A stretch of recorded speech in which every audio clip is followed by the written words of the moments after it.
última reunión encabezada por el presidente de Estados Unidos, Donald Trump, el Grupo de Lima acordó aplicar sanciones contra Venezuela y reiteró el reconocimiento a Juan Guaidó como presidente encargado.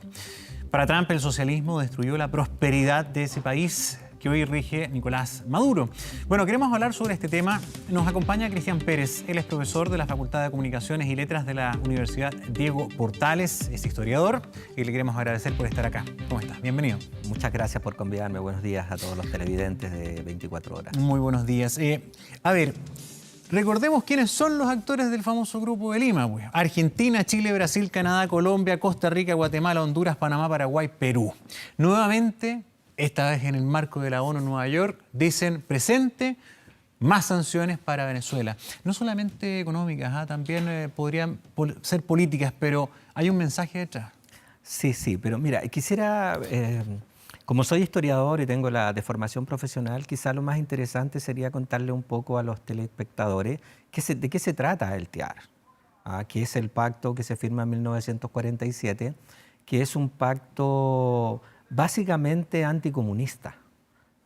Se firma en época de la Guerra Fría y cuyo objetivo central era defender a América del imperialismo soviético. Es decir, su supuesto era que si algún país de América, en este caso los Estados Unidos, fundamentalmente era atacado por la Unión Soviética, toda América lo iba a defender. Entonces, ese es el origen y se ha intentado aplicar en algunas oportunidades. La más importante que yo recuerdo es cuando Argentina lo invoca en ocasión de la Guerra de las Malvinas, porque se daba el aspecto más importante de que un país de América era atacado por una potencia extranjera. Y en ese instante el TIAR no se cumplió, porque Estados Unidos se opuso.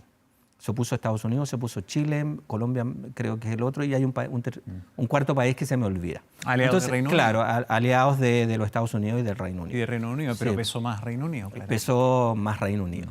Entonces el pacto allí ya quedó en cuestión.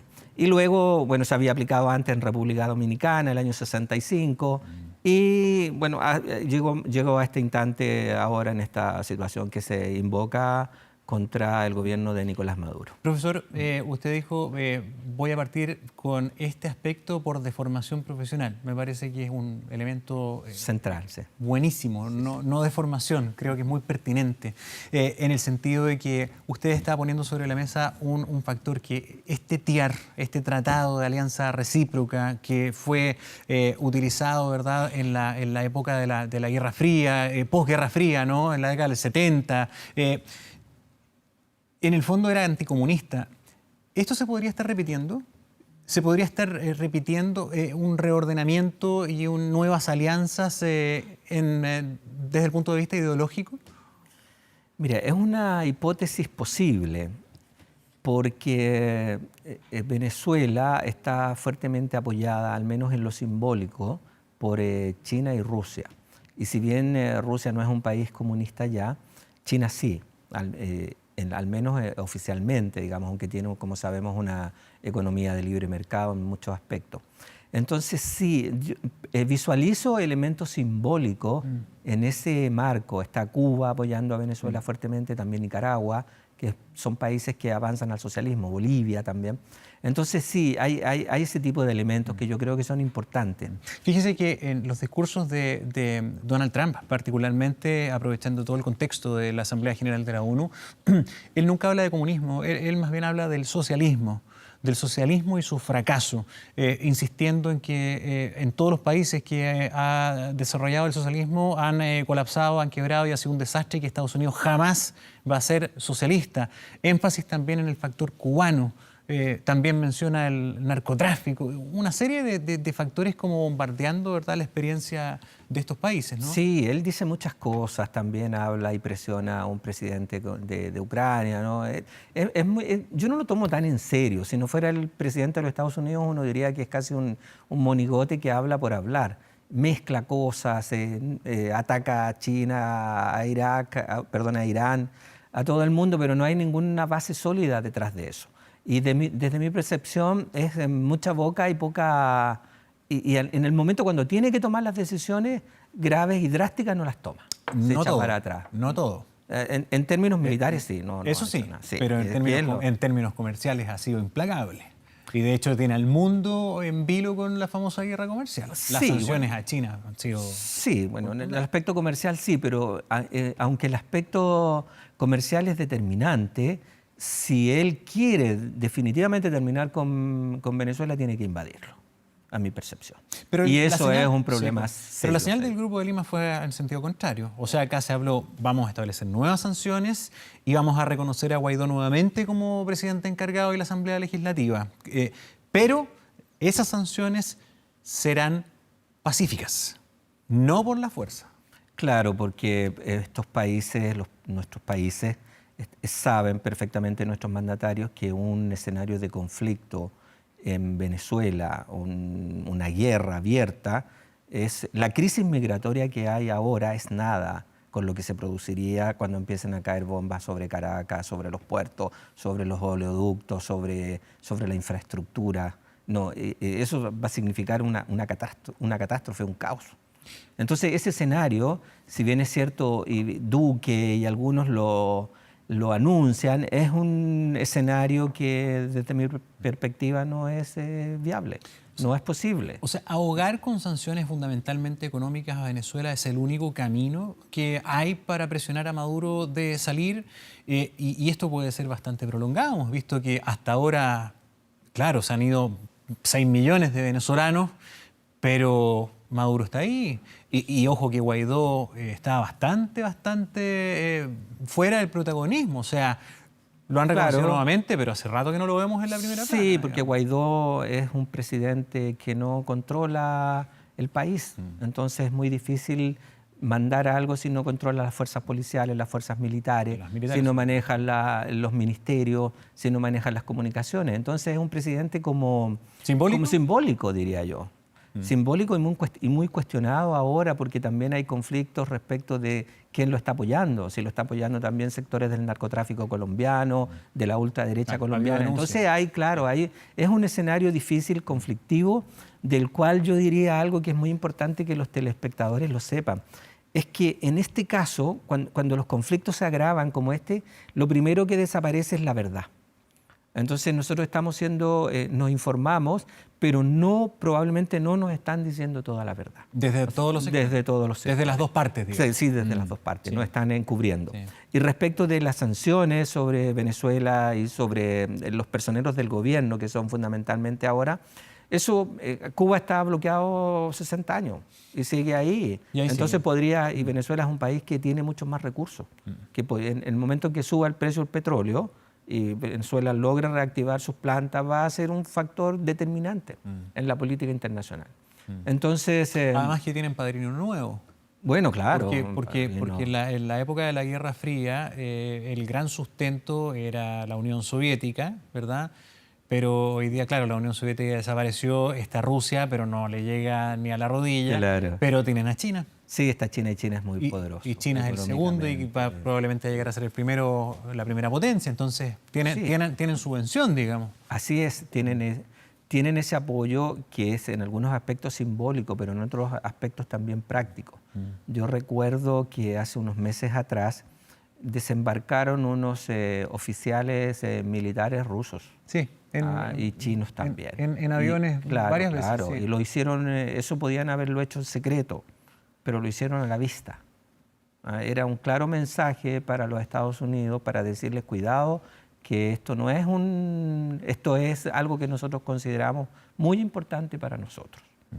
Y todos saben, los politólogos, los expertos saben que un conflicto militar en la zona de Venezuela-Colombia sería catastrófico para América Latina. La alianza y la importancia para China de Venezuela, ¿en qué radica? ¿En el petróleo? Yo creo que hay un elemento central que es el petróleo, posibilidades de tener petróleo a bajo costo, pero con un suministro permanente, y por otro también de influir en una América Latina que Trump ha ido dejando de lado. Es decir, hacerse fuerte aquí, marcar presencia, tener compañías, tener influencia política, económica y también simbólica. Es decirle a todos los habitantes de América Latina que no comulgan con el capitalismo, que están descontentos con Trump, nosotros somos una alternativa. Y además nosotros estamos aquí. En nuestra región el socialismo perdió bastante espacio, digamos. Sí, ha perdido. Va a ganar ahora con Argentina, porque ahí es indudable que el desastre que ha hecho Macri va a significar que una victoria del peronismo va a ser, no solo inminente, no hay ninguna opción de que no sea así. Y eso va a ser el desempeño de Bolsonaro. Claro, Bolsonaro está siendo bastante cuestionado en estos días. Él parece que su promesa de la reactivación económica no la ha ido cumpliendo, y eso va a ser un factor determinante en los próximos años. Sí, volvamos al tema de las sanciones del Grupo de Lima a Venezuela. Como usted sabe de historia, le quería preguntar si tenemos, o a usted se le viene a la mente algún caso en que este proceder, en que coaliciones se ahoguen económicamente para presionar la salida de un régimen determinado, ha tenido éxito o no ha tenido éxito.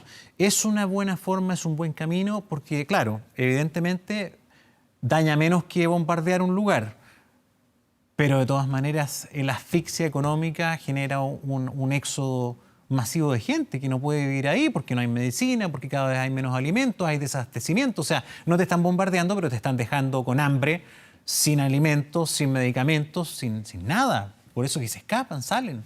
Sí, y también porque las sanciones económicas afectan a los más pobres, Exacto. a los que menos tienen, a los que no pueden salir del país. En el caso de Venezuela, primero salió la clase media que podía comprar vuelos, y luego salió la gente por tierra, pero todavía hay miles, millones que no pueden salir. No recuerdo, frente a su pregunta, no recuerdo casos exitosos de asfixias económicas que terminaran con un determinado tipo de gobierno. El caso que más recuerdo es las sanciones que aplicó el gobierno de los Estados Unidos a Chile al gobierno de Salvador Allende, que fueron muy duras desde antes que asumiera incluso, y fueron bastante exitosas desde el punto de vista que hicieron, junto también con errores propios del gobierno, colapsar la economía. Pero así de coaliciones no recuerdo. No quiero decir que no los haya habido, sino solamente que no recuerdo en este instante. Es prácticamente imposible, me imagino yo, bajo su punto de vista, de la perspectiva histórica, vaticinar cuánto puede durar este proceso, cuánto puede durar el chavismo en Venezuela y el sistema así y esta realidad. Porque, por ejemplo, tenemos el caso de países que también han experimentado potentes asfixias o sanciones, pero contundentes de la economía, como Corea del Norte, pero se han mantenido resilientes por muchísimos años. Sí, claro. Y en el caso de Corea del Norte, lograron lograron sentar al presidente de los Estados Unidos con su jefe de Estado a negociar, porque tienen cohetes nucleares. Claro. Y ese fue o sea, si Venezuela, se lo pongo a tus televidentes de una manera distinta. Si Venezuela tuviera cohetes nucleares, no estaría en la situación en que está. Pues tendría un poder que no tiene, claro, un poder de negociación. Pero no es el caso. No es el caso, que es el que tiene Corea. Entonces, decir qué va a pasar es difícil, depende, no tenemos bola de cristal, ¿no? Depende de muchos factores. Me imagino que factores determinantes va a hacer que pase cómo esté Bolsonaro, cómo le vaya en los próximos meses. ¿Qué tiene que ver cómo le vaya al presidente de Brasil con lo que pasa en Venezuela? Sí, porque Brasil es la locomotora de América Latina. Y dependiendo de cómo ellos estén económicamente, van mejorando las condiciones en América Latina, también en el resto de los países. Y en este caso tiene una influencia simbólica, política y económica respecto de la dureza de enfrentar al régimen de Venezuela. Pero si se ve debilitado internamente, cuestionado, va a tener que concentrarse en sus propios asuntos y va a tener que dejar de presionar en Venezuela. No va a tener una cosa moral para hacerlo. Y entonces ahí hay un punto central de lo que un factor determinante, creo yo, de lo que puede pasar en Venezuela. Otro es lo que pase con el presidente de los Estados Unidos. No sabemos cómo va a resultar este juicio. si va... El impeachment, claro, si sigue adelante o no. sí, si sigue adelante, hacia dónde va a llegar. Esto empezó ayer o ¿Hay antes de nueva ayer. elección pronto? Claro, hay una elección el próximo año, no sabemos si va a ganar, no sabemos si esto... Entonces, son factores distintos también. Debemos pensar en qué va a hacer Rusia. Está pasando por una situación económica compleja ahora, pero es un país tan grande también que se puede recuperar, y China, que es el otro factor. Sí. Y también diría yo que hay un factor interno, otro factor importante va a ser Colombia, y cómo funciona la política allí. Si hay cuestiones que los telespectadores no saben, por ejemplo, han asesinado a más de 600 líderes en Colombia en estos últimos años, líderes populares, a defensores de los derechos humanos. Entonces también allí hay una situación de violencia muy compleja que pasa, como decíamos antes nosotros, como colada, desapercibida respecto de... ¿Qué está pasando con la guerrilla también? Claro, la Porque después rearticulación. del acuerdo con las FARC Sí. ha habido un repotenciamiento, algunos liderazgos que han resurgido como volviendo a traer a la vida, ¿no? Así es, claro, una rearticulación de parte de las FARC con el ELN. Bueno, entonces es situación ahí muy compleja también, desapercibida para nosotros por ahora. Y lo último es Venezuela misma, digamos, cuál es la estrategia de Maduro, qué va a hacer, cómo van a ir desarrollándose los hechos, va a mejorar un poco la situación económica.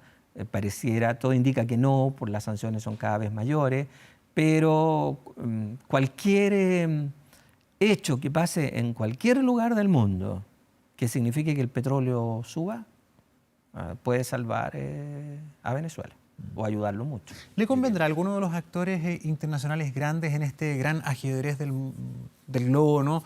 Y el manejo de los combustibles? Porque acá todos coincidimos, usted también, en que el factor petróleo es clave en la crisis venezolana. ¿Le convendrá a algún actor que las reservas de petróleo de Venezuela estén ahí a menos que media máquina? Porque la capacidad productiva de Venezuela está destruida. Sí, ellos tienen muchos problemas para producir en este instante, pero las reservas están allí. ¿A eso voy? Sí, están muy cerca de los Estados Unidos. Estados Unidos, perdón, le compra mucho petróleo a Venezuela. Sí, claro. Llevándose como el perro y el gato, pero se abastecen bastante de Venezuela. Claro. Como estos negocios son negocios, ¿no? Bueno, también está eso. Es posible, yo creo que China tiene mucho interés en esas reservas. Rusia tiene mucho petróleo, por lo tanto su interés debe ser menor. Pero está esta cuestión simbólica, diría yo. El mundo, es cierto que hay una cuestión económica que es fundamental, que es tan vieja como Marx y antes, ¿no? Pero él la puso en el tapete. Pero también, y esto lo he repetido varias veces hoy día hasta casi aburrir, son elementos simbólicos los que también determinan las posiciones, los conflictos, de qué lado tú estás. Fíjate lo que le ha costado a la izquierda chilena tomar una posición contra Venezuela, contra Maduro. Sí. Ha costado bastante. Bueno, ahora ha cambiado harto la cosa. Claro, ha cambiado en los últimos tiempos. Salvo algunos que han sido leales hasta el final, como el senador Navarro y unos pocos, pero incluso desde el Partido Comunista ha habido ya una apertura más bien crítica hacia un gobierno que en un principio se defendió a rajatabla. Profesor, le pregunto sinceramente, no alcancé a hacerlo fuera de cámara. En la historia, ¿cuál es su especialización? A ver, yo me especializo en la historia de la izquierda chilena de los años 60, en la última etapa, digamos, la época de la dictadura militar. Y sobre eso he hecho varios trabajos, entre ellos Vidas revolucionarias, Cerca de la revolución y Viaje a las estepas, que es la historia de los chicos campesinos que fueron a la Unión Soviética, que es el último libro que salió el año pasado. Sí. Y ahora puedo, aprovechando tu cámara, decir que estoy terminando un libro que se llama algo así como, que es título provisorio, que es La vida con otro nombre, y que es una historia del Partido Socialista en la clandestinidad, o sea, en la lucha contra Pinochet. Esa es Y como conocedor de esa izquierda y de ese socialismo, ¿no? Acá en Chile y la experiencia y las influencias exteriores que tuvo, hoy día, ¿cómo lo ve? ¿Cómo está el socialismo? A propósito de lo que estamos hablando de la Venezuela. ¿Más bien al partido o al socialismo en general? El socialismo en general. Muy complicado. En todas sus vertientes, el socialismo latinoamericano, de Evo Morales, de Cristina Kirchner, y también la socialdemocracia europea, diría. Y remato con esto, Sí. porque me imaginaba que me lo iba a decir así. Entonces, ¿por qué los argentinos probablemente vuelvan al kirchnerismo? No al kirchnerismo, pero a la dupla Fernández otra vez. Porque no tienen opción y porque Macri destruyó el país. Es decir, si tú miras con algún detalle, todos los días aparecen las cifras de las empresas y de los comercios que cierran. Y eso en una economía donde el 70% del consumo interno fue desastroso. Y así lo denotan las duras cifras, los números, sobre todo, que tienen rostro, ¿no? Que son muchas personas desempleadas. Es. Y una 2 millones, tremenda. Sí. 10%, 24% de desempleo en mujeres y jóvenes, ¿no? Son cifras alarmantes para un país tan rico como ese. Profesor Cristian Pérez, muchísimas gracias por venir y hablar no solamente de Venezuela y estas nuevas sanciones, sino que también del contexto latinoamericano y mundial referido, por cierto, a ese tema. Bueno, muchas gracias a ustedes por convidarme. Las 9:20.